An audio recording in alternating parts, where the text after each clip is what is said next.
Mensaje a Efeso. Escribe el ángel de la iglesia en Efeso, el que tiene las 7 estrellas en su diestra, el que anda en medio de los 7 candeleros de oro, dice esto: Yo conozco tus obras y tu arduo trabajo y paciencia, y que no puedes soportar a los malos, y has probado a los que se dicen ser apóstoles y no lo son, y los has hallado mentirosos. Y has sufrido, y has tenido paciencia de mi nombre, y no has desmayado. Pero tengo contra ti que has dejado tu primer amor. Recuerda, por tanto, de dónde has caído, y arrepiéntete, y haz las primeras obras, pues si no, vendré pronto a ti y quitaré tu candelero de su lugar, si no te hubieres arrepentido. Pero tienes esto, que aborreces las obras de los nicolaitas, las cuales yo también aborrezco. El que tiene oído, oiga lo que el Espíritu dice a la iglesia. Al que venciere, le daré a comer del árbol de la vida, el cual está en medio del paraíso de Dios.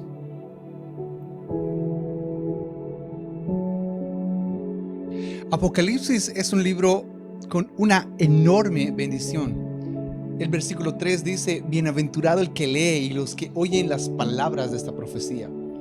Me siento dichoso y espero que tú también te sientas dichoso, porque juntos vamos a leer y vamos a escuchar las palabras de esta profecía. Es un libro fácil de entender, es un libro que tiene su propio bosquejo. Apocalipsis 1:19 habla y dice: escribe las cosas que has visto y las cosas que son y las que han de ser después de estas. Las cosas que has visto está hablando de la revelación de Jesucristo en el capítulo 1. Las cosas que son está hablando a las cosas que son actualmente, capítulo 2 y capítulo 3, a la iglesia. Y las cosas que serán después de estas, el capítulo 4 al capítulo 22. Ahora, cuando habla a la iglesia o a las 7 iglesias, hay 8 consideraciones que tenemos que tener antes de empezar a inquirir en ellas. La primera es que habla a la iglesia apostólica de los primeros 100 años, esa iglesia que empezaba a crecer, a expandirse. La segunda es que habla a todas las iglesias al mismo tiempo. Por eso dice: el que tenga oído para oír, oiga lo que el Espíritu quiere decir a las iglesias. Entonces, esa es iglesia apostólica primera y también es la iglesia actual. La tercera es que habla acerca de las características de un carácter cristiano, de un tipo de cristianismo en el cual tú y yo podemos identificarnos. La cuarta es que en todas tiene una salutación, un saludo especial dirigida al pastor o al ángel de la iglesia, y en cada una de ellas habla acerca del mensaje y una descripción de aquel que manda la carta, que es Jesucristo. La quinta es que da un elogio. La sexta es que da un reproche. La séptima es que hay un mandato. Y la octava es que hay una promesa. En base a este esquema es que nosotros vamos a llevar adelante este estudio acerca de quién escribe, qué es lo que pasaba con esta iglesia, cuál es el elogio que tiene, cuál es el reproche que tiene, cuál es el mandato y cuál es la promesa. Así que si estás listo, pues comencemos con Efeso, la iglesia sin amor.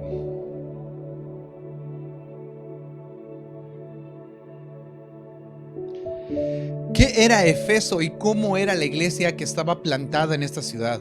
Efeso era la ciudad más importante de Asia Menor, lo que actualmente lo conocemos como Turquía.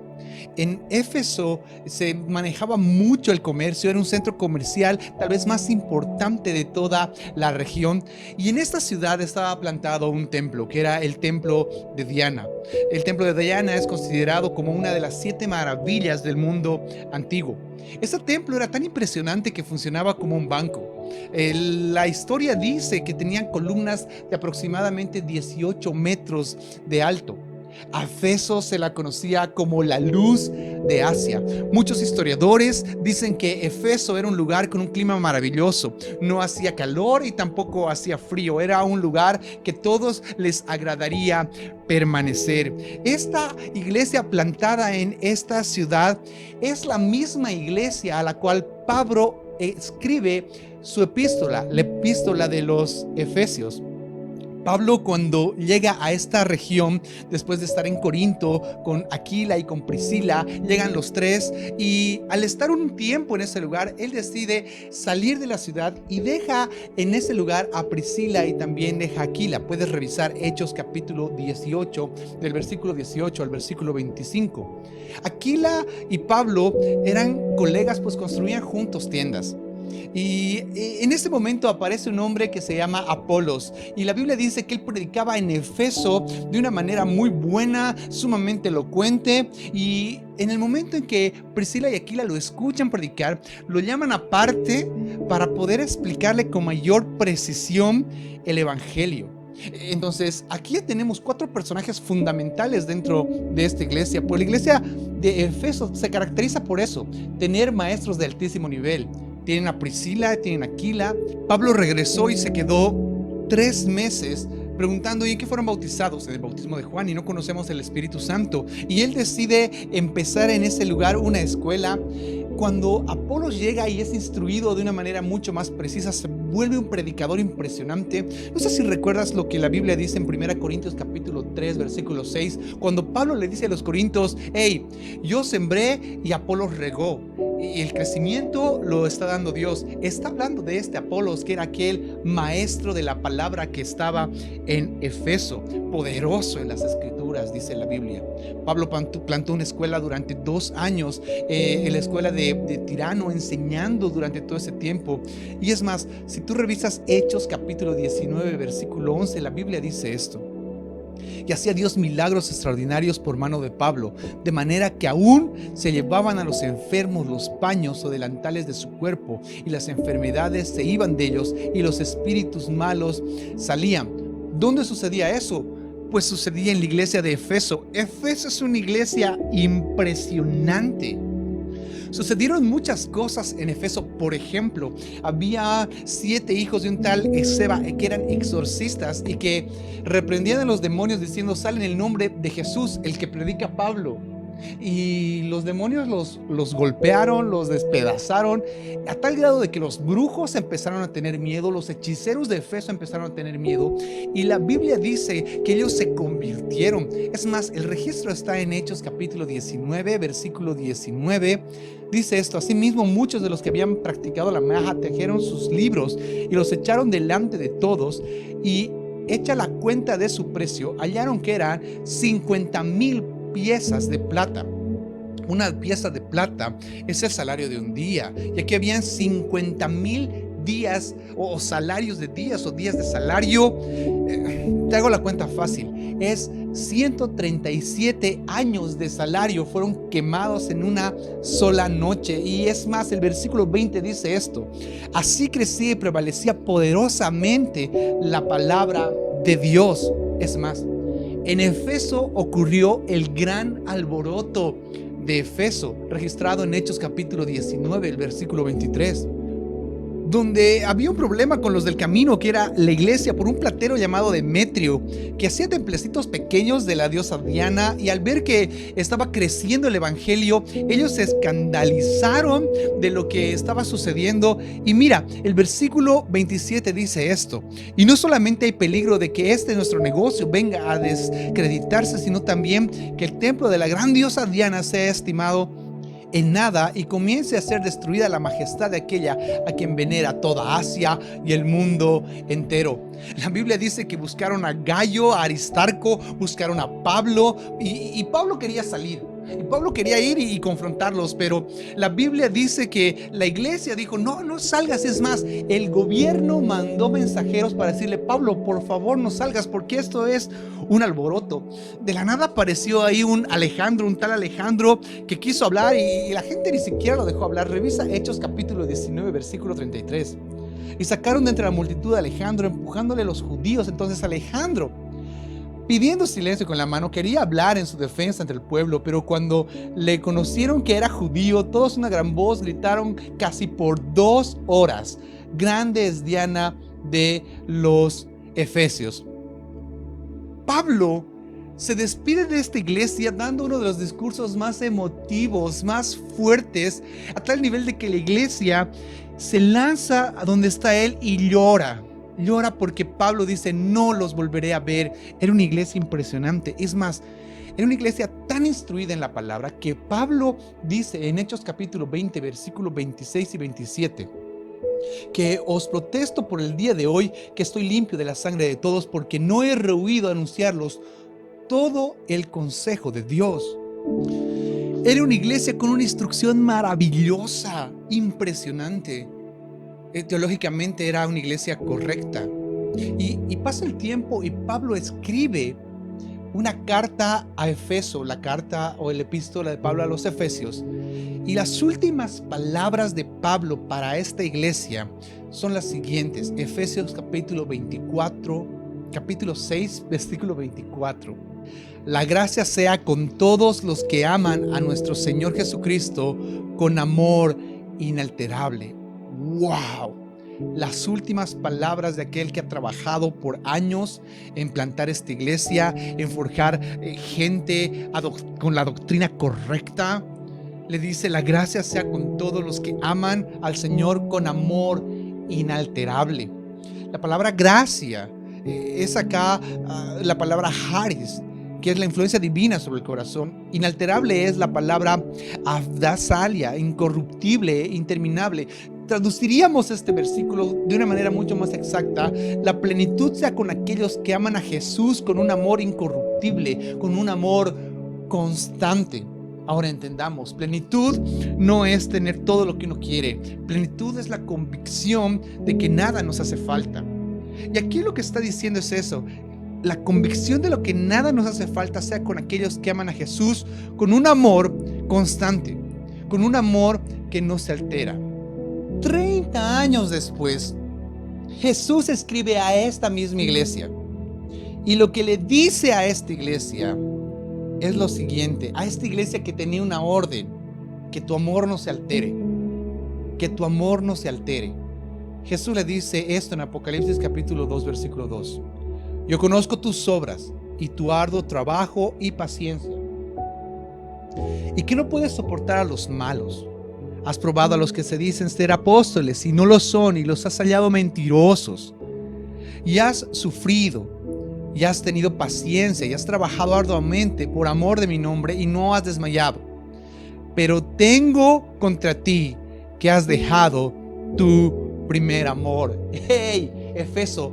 Tenías una orden, solo tenías que hacer una cosa: no alterar el amor que tenías a Dios. Y la demanda que Jesús tiene es: tengo una demanda contra ti, solamente una cosa: que has dejado tu primer amor. Tu amor no tenía que alterarse, pero se alteró. Ahora es interesante porque Jesús sabe todo y Jesús empieza a elogiarlos. Y aquí está el elogio de Efeso. Hey, Efeso, conozco tus obras. Y las obras de Efeso no son obras para salvación. Pues Tito, en el capítulo 3, en el versículo 5, por cierto, varios historiadores dicen que después de Pablo, el que fue pastor en el lugar fue Timoteo. Incluso Tito pasó por esos lados de algún momento. Entonces la teología de Timoteo y la teología de Tito también estaba plasmada en Efeso. Tito 3:5 dice esto: nos salvó no por obras de justicia que nosotros hubiéramos hecho. Es más, Efesios 2:8, porque por gracia sois salvos por medio de la fe. Y el 9 dice: no por obras, para que nadie se gloríe. La iglesia de Efeso sabía esto. Sabía que no era por obras la salvación que ellos tenían. Estaba hablando de las obras que demanda hacer después de que conocen la salvación de Dios. Así como Dios nos demanda a caminar en buenas obras, en cosas correctas, después de que lo conozcamos. Es más, Efesios 2:10 dice esto: somos hechuras suyas, creados en Cristo Jesús para buenas obras. ¿Qué son las buenas obras? Pues básicamente las buenas obras es todo aquello que Dios nos pidió hacer. Santiago capítulo 2 versículo 17 dice esto: así también la fe, si no tiene obras, es muerta en sí misma. Pero alguno dirá, tienes tu fe y yo tengo obras. Muéstrame tu fe sin tus obras y yo te mostraré mi fe por mis obras.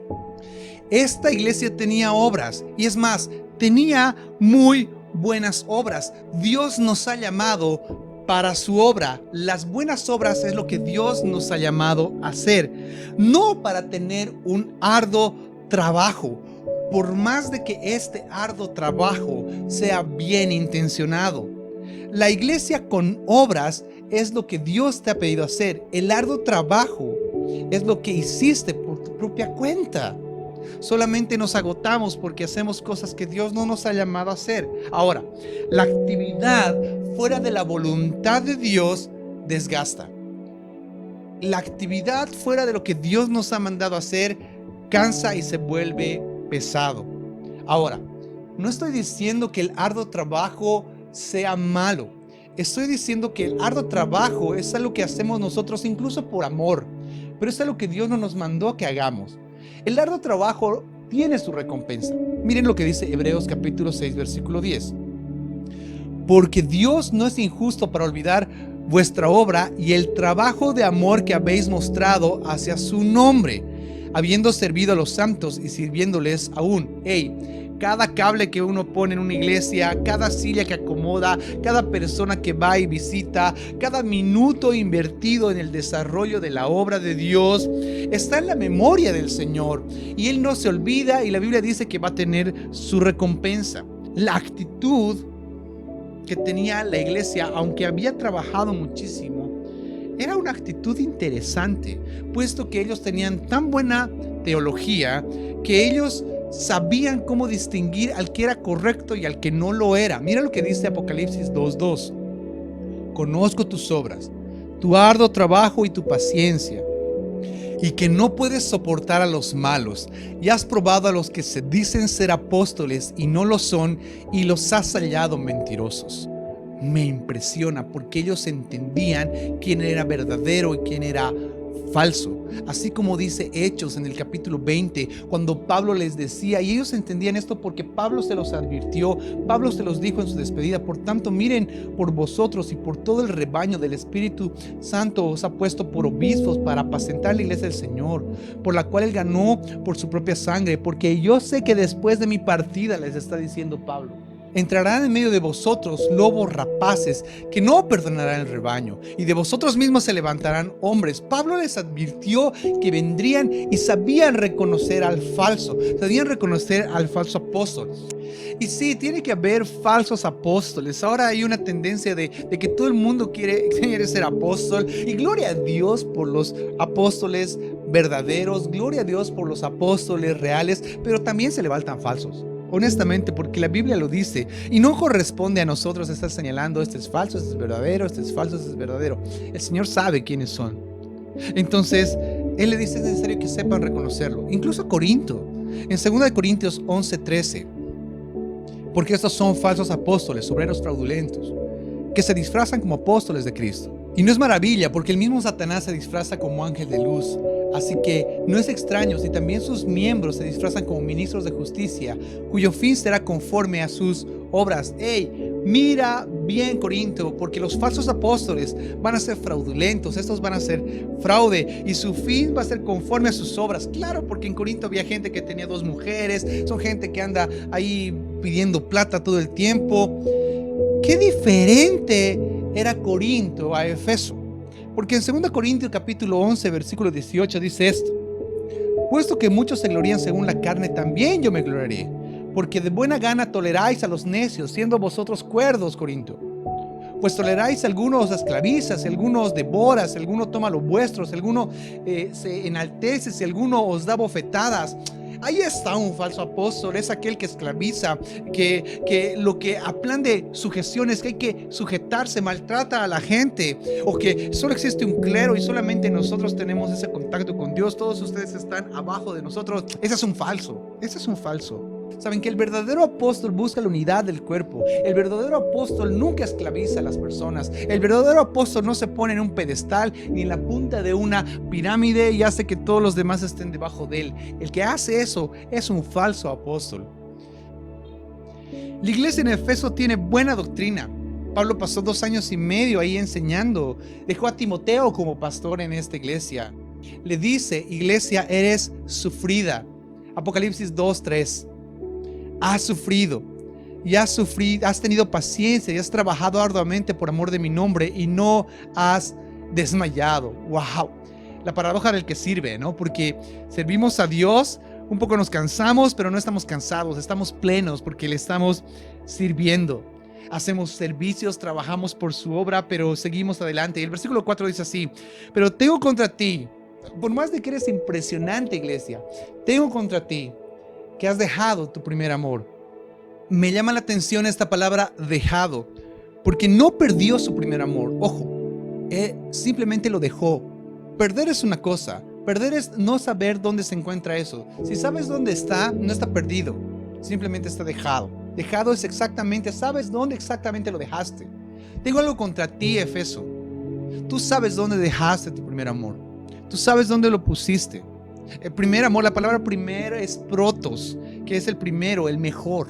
Protos es el mejor. ¿Será importante el amor en la iglesia?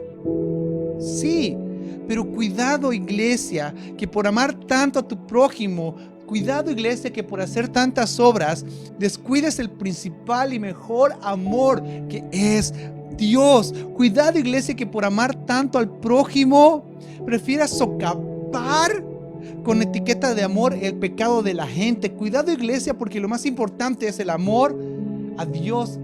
Es lo más importante. Si por amar al prójimo el celo y el amor a Dios mengua, hemos dejado nuestro primer amor. Y si estás escuchando este mensaje y está llegando algo de lo que estoy diciendo, estoy seguro que tú sabes dónde lo dejaste. Mateo dice en el capítulo 22, el versículo 37, que Jesús dijo: amarás al Señor tu Dios con todo el corazón y con toda tu alma y con toda tu mente. Es el primero y el más grande mandamiento. Y el segundo es semejante: amarás a tu prójimo como a ti mismo, pero no deja de ser segundo. El amor a Dios es el más importante. Por más de que sabrán que somos sus siervos por cómo nos amamos, aunque el servicio sea importante, lo más importante es que amemos a Dios. Y es más, ese amor tiene que ser tan genuino, porque 1 Corintios 13 dice esto: si hablamos lenguas humanas y angélicas y no tenemos amor, venimos a ser como metal que resuena o símbolo que retiñe.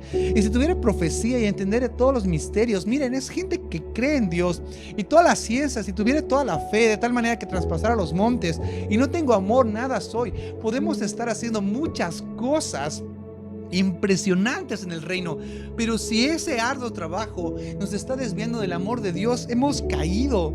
Es más, si repartiere todos mis bienes, dice el versículo 3, para dar de comer a los pobres, y si entregara mi cuerpo para ser quemado y no tengo amor, de nada sirve. Efeso trabajaba tanto que el trabajo se entremetió entre ellos y Dios. Hacía tantas cosas Efeso que se entremetió entre lo que en realidad importaba, que era amar a Dios. Aquí estoy sirviéndote, pero no tengo tiempo para verte. Aquí estoy haciendo las cosas de tu reino, pero no tengo tiempo para estar con el rey. Taylor McGee un día y lo ilustró de la siguiente manera, con una historia que hablaba acerca de 2 amigas. Estas 2 amigas eran trabajadoras en una planta de arroz, que trabajaban muchísimo, y cuando llegaba a las 5 de la tarde, una de ellas salía desesperada porque no le gustaba su trabajo y dejaba su uniforme y se iba corriendo. Llegó un día en que ella se embarazó, y a causa de su embarazo tuvo que dejar el trabajo. Se encontraron después de muchos años después y le dijo: hey amiga, ¿cómo estás? Y ella le dijo: wow, estoy realmente trabajando intensamente porque estoy cuidando a mi familia. Uy, debes estar cansada. Ella se notaba que estaba cansada porque se levantaba mucho antes que los demás, alistaba a toda la familia, mandaba a su esposo al trabajo, y cuando su esposo regresaba del trabajo, la jornada para ella no había terminado, porque recibía a su esposo, le preparaba la cena, alistaba a los niños, preparaba la ropa de su esposo para el día siguiente, y ella no sentía que lo que tenía era trabajo. Tal vez alguna mamá me entenderá en este momento. Ella decía: no tengo trabajo porque lo que estoy haciendo lo estoy haciendo por amor. Aunque trabajaba más de lo que trabajaba en la fábrica de arroz o en la planta de arroz, ella no sentía que era un trabajo porque había amor de por medio.